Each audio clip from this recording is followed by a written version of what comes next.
La série continue par Camille et Lan qui s'embrassent, Mira qui les a aperçus descend et fait semblant de n'avoir rien vu, Camille qui se sent coupable commence à raconter une autre histoire.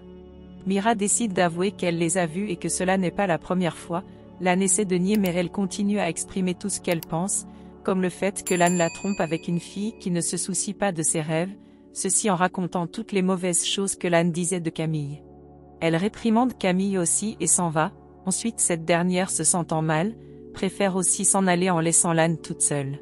À l'extérieur, Queen est heureuse parce que Mira a tellement adoré la robe qu'elle lui a promis une interview avec l'une de ses relations pour qu'elle parle de ses créations, par contre Camille se met à pleurer. De l'autre côté Angie est chez Eric pour lui proposer de prendre du bon temps, mais il refuse car c'est à cause d'elle que leur comédie musicale a été arrêtée, alors elle lui demande qu'ils restent au moins amis et il accepte mais refuse qu'elle entre. Le lendemain matin Camille s'en va faire du sport, pendant ce temps Ty, Angie et Queen se préparent à sortir puis on les retrouve tous ensemble. Elles sont dans leur restaurant habituel à papoter, Queen demande les nouvelles de Lan et Camille n'en a pas, puis elle parle de la colère de Mira. Ty compare cela à la colère de Brandon en citant tout ce qu'il a raconté d'elle, qu'elle est intéressée uniquement par l'argent et qu'elle n'a pas de vraie vie amoureuse. Ses amis trouvent qu'il a raison mais elles font semblant d'être avec elle. Camille change de sujet et Angie parle du fait qu'à présent elle est retournée à la case de départ, sans travail et sans petite amie. Queen demande à Camille si elle regrette d'avoir embrassé Lan et il s'avère que non, puis elle se rappelle d'avoir démissionné de son travail en accusant Queen de l'avoir conseillé. Cette dernière lui demande de retourner chez Dr Pruitt et dire que c'était une blague, c'est ainsi que Camille décide d'y aller pour supplier Dr Pruitt de la reprendre, ensuite qu'elle ira chez les parents de Lan s'excuser d'avoir gâché le mariage. Un moment Angie leur donne des cachets pour se calmer, puis elles se mettent à parler de gémissons où Camille veut rompre avec lui mais ses amis lui demandent de ne pas le faire et de le laisser partir sans dire mot. Par la suite pendant qu'elles sont dans la rue à marcher, un vendeur de fleurs fait des compliments à Angie en lui demandant de l'argent pour lire son avenir. Ce qu'elle refuse mais il lui dit quand même qu'elle va prendre du bon temps avec l'homme le plus beau de son pays et qu'après cela toute sa malchance partira. Plus tard elles sont en train de se faire une manucure, Queen parle de sa relation avec Isabella en les racontant tout ce qu'elle a prévu pour leur premier rendez-vous, puis un masseur s'approche d'Angie et elle tombe sur son charme. Pendant qu'il la masse les pieds elle écrit à ses copines que l'homme le plus beau du pays est près d'elle et chacune donne son avis, ensuite Angie continue en disant que sûrement le commerçant avait raison. Queen commence à se poser des questions sur comment elle fera si elle n'arrive pas à satisfaire Isabella, Camille et Ty essaient de la conseiller jusqu'à ce qu'elles s'aperçoivent que Angie est allée prendre du bon temps avec ce masseur, immédiatement elles reçoivent une photo de ce qui les font sourire. Un moment Camille reçoit un message de Dr Pruitt qui lui donne rendez-vous, alors elle s'en va toute excitée car elle ne veut pas perdre sa chance de récupérer son poste. Queen et Ty étant toutes seules, cette dernière propose de l'aider pour sa première nuit avec Isabella en l'amenant dans un magasin qui vend des objets de plaisir. Bien après Camille est chez Dr Pruitt, elle reçoit un message de gémisson qui demande où elle se trouve, puis Dr Pruitt l'ouvre la porte et elle s'excuse pour la nuit dernière en ajoutant qu'elle aimerait revenir sur sa décision. Dr Pruitt prétend que son comportement était inacceptable, donc elle doit prendre son temps pour réfléchir et Camille la comprend, puis avant de la fermer la porte au nez, elle interdit Camille de venir à l'improviste chez elle.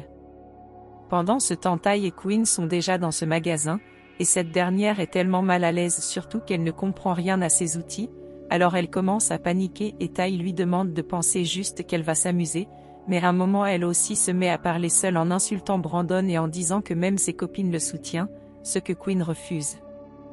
Queen la conseille à son tour de se chercher aussi une relation stable et Ty préfère changer de sujet.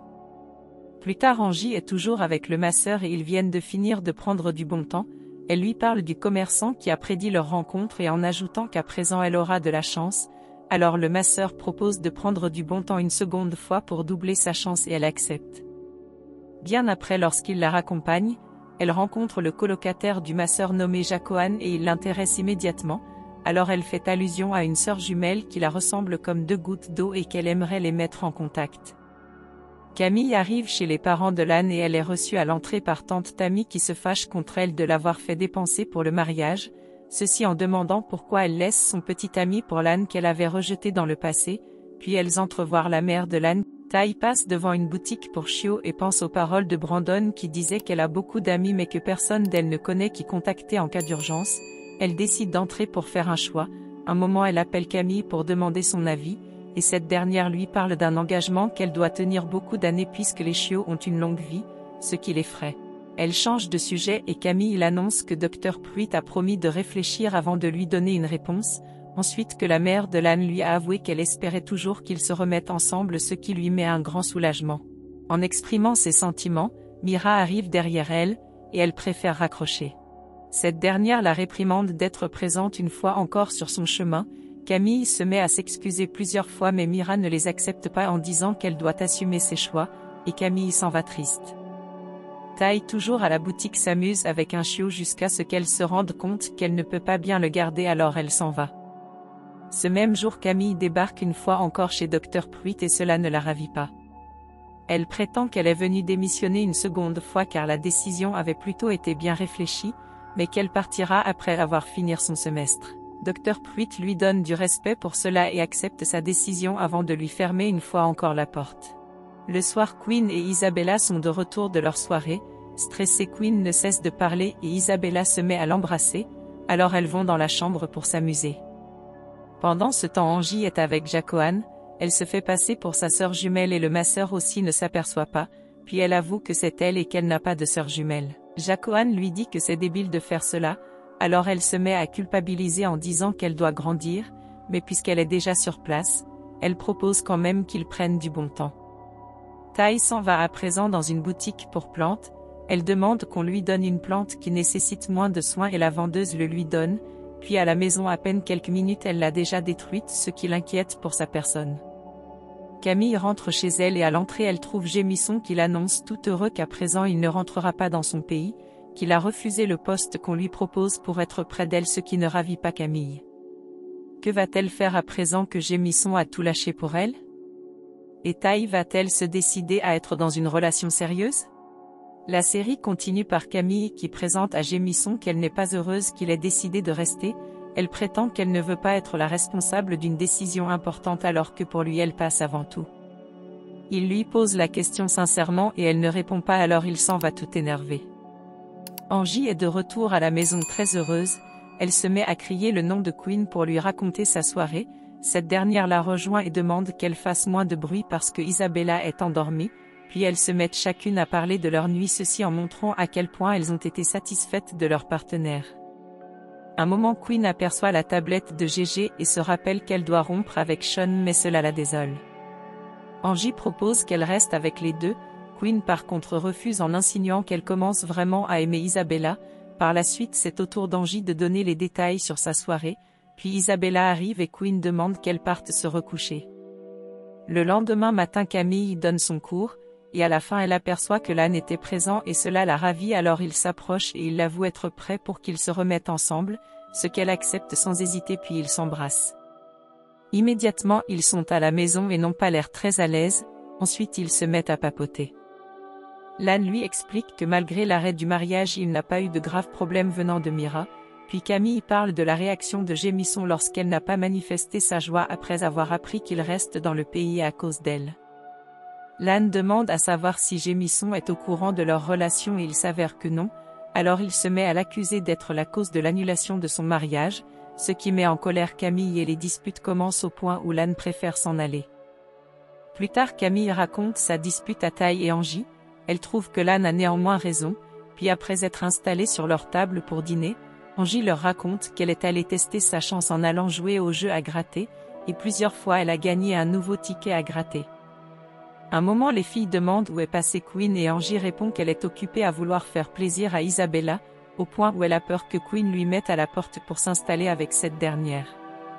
Elle continue de papoter et Tai leur explique qu'à présent elle ne peut plus avoir de rendez-vous, ceci en leur racontant sa rencontre avec une connaissance nommée Carla, qui lui a montré un site internet où quelqu'un est venu dire à quel point elle est méchante avec les femmes qui sont ses petites amies. Elle leur montre le site internet. Camille et Angie sont surpris que tout ce qui est raconté dessus est vrai.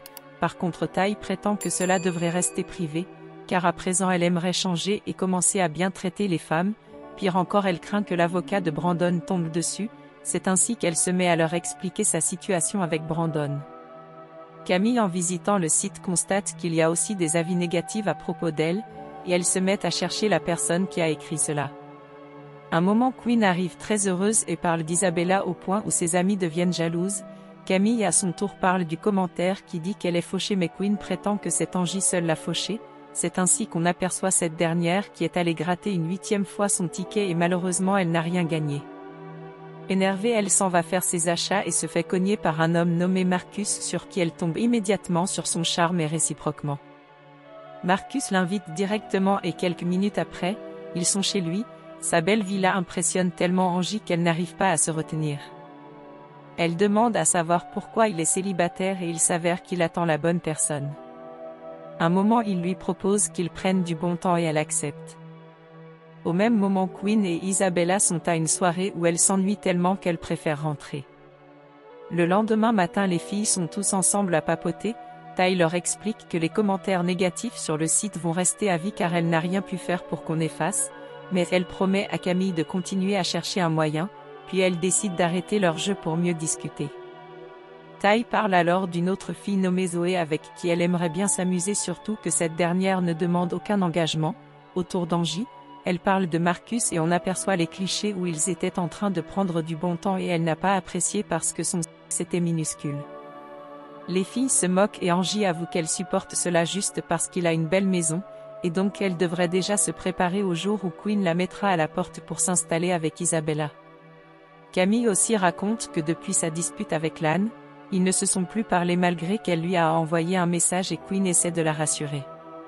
Le soir à la maison, Camille tourne en rond chez elle en espérant que Lan vienne. Un moment, elle reçoit le message de Jémisson qui dit être venu pour remettre ses affaires. Pendant qu'il entre, elle fait semblant qu'elle dormait et il le constate, puis elle lui montre le message sur le site et il avoue qu'il n'est pas l'auteur mais qu'il est ravi de ses mots blessants à son égard. Camille commence à s'excuser et Jémisson reste toujours réticent, puis il lui explique qu'il est au courant du mariage qui n'a pas été manifesté à cause d'elle, en ajoutant qu'il se sent comme un idiot et s'en va, alors elle reste toute triste. Ty dans un bar rencontre Zoé et elles s'attendent tellement bien au point d'aller une fois s'amuser. Pendant ce temps, Quinn et Isabella sont de retour. À l'entrée de la maison de Quinn, Isabella prétend qu'elle veut rentrer parce qu'elle a du travail le lendemain. Par contre, Quinn insiste qu'elle reste au point de parler de leur relation sérieuse, chose qui ne ravit pas Isabella car pour elle, elles étaient juste en train de s'amuser. Elle lui avoue qu'elle ne veut pas d'une telle relation car elle n'est pas disponible. Ensuite, elle lui demande qu'elle fasse une pause, ce qui rend Quinn tellement triste et Isabella s'en va. Angie une fois encore chez Marcus, ce dernier demande qu'elle vienne vite pour qu'il prenne du bon temps, puis il lui propose de faire une réduction vaginale car son appareil génital est très inférieur à pour elle, ce qui met Angie immédiatement en colère au point où elle l'avoue que c'est son appareil génital qui est en dessous de la normale et s'en va. Dès son arrivée à la maison, elle cherche Quinn pour lui raconter ce que lui a proposé Marcus, mais la retrouve en train de pleurer à cause d'Isabella qui a rompu. Elle essaie de la réconforter mais Quinn ne cesse de dire qu'elle est très malchanceuse en amour, mais à un moment Angie réussit à la faire sourire et elle lui remercie d'être toujours présente. De l'autre côté, pendant que Lan travaille, Camille vient le rejoindre pour s'excuser, elle lui déclare ses sentiments de manière très sincère et cela le séduit immédiatement. Ils s'excusent aussi et ils s'embrassent langoureusement. Ty et Zoé ayant fini de s'amuser, Brandon les rejoint en appelant Ty sa chérie. Que veut réellement Brandon? Camille va-t-elle être heureuse avec Lan? Et Quinn va-t-elle réussir à s'en remettre de cette rupture? La suite dans l'épisode suivant. Abonnez-vous pour ne pas rater nos vidéos. Sachez que nous postons une vidéo par jour. Alors merci de nous soutenir en partageant la vidéo. Et encore merci d'avoir regardé.